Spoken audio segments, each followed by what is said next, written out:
Hello everyone, আসসালামু আলাইকুম। কেমন আছেন আপনারা সবাই? আশা করছি যে যেখানে আছেন সুস্থ আছেন, ভালো আছেন। আলহামদুলিল্লাহ, আমরাও ভালো আছি।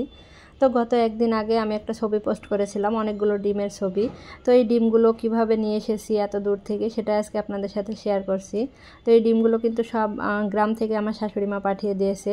তো এই যে দেখেন, ধান ভাঙানোর পরে যে গুঁড়া বা তুষ হয়, সেগুলো বয়ামের ভিতর দিয়ে ডিমগুলো সুন্দরভাবে সাজিয়ে দিয়েছে।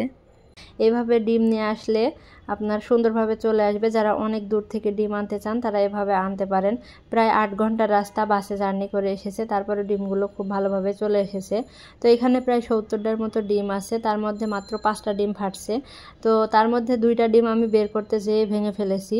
তো এই যে ডিমগুলো এখন আমি বের করে নিচ্ছি। আর এই ডিমগুলো সব মাহিরের বাবার জন্য পাঠিয়েছে। ও যেহেতু অসুস্থ, আর মানে কেনা ডিম খেতে অত ভালো লাগে না। দেশি হাঁস মুরগির ডিমে পুষ্টিও বেশি, এই জন্য গ্রাম থেকে শাশুড়ি মা এগুলো পাঠিয়েছে। তো এই যে দেখুন, ডিমগুলো আমি সুন্দর করে পরিষ্কার করে ধুয়ে পানি ঝরাতে দিয়েছি। তারপরে পানি শুকিয়ে গেলে আমি ফ্রিজে রাখবো। এত ডিম বাইরে রাখলে নষ্ট হয়ে যাবে। তো যারা আপনারা অনেক দূর থেকে ডিম আনতে চান তারা এভাবে আনতে পারেন, খুব ভালোভাবে চলে আসবে। আর এই যে 5টা ডিম ভেঙে গেছে। তো ভিডিওটি কেমন লেগেছে অবশ্যই কমেন্টস করে জানাবেন। ভালো লাগলে লাইক কমেন্ট শেয়ার করবেন। সবাই সুস্থ থাকুন, ভালো থাকুন। আল্লাহ হাফেজ, আসসালামু আলাইকুম।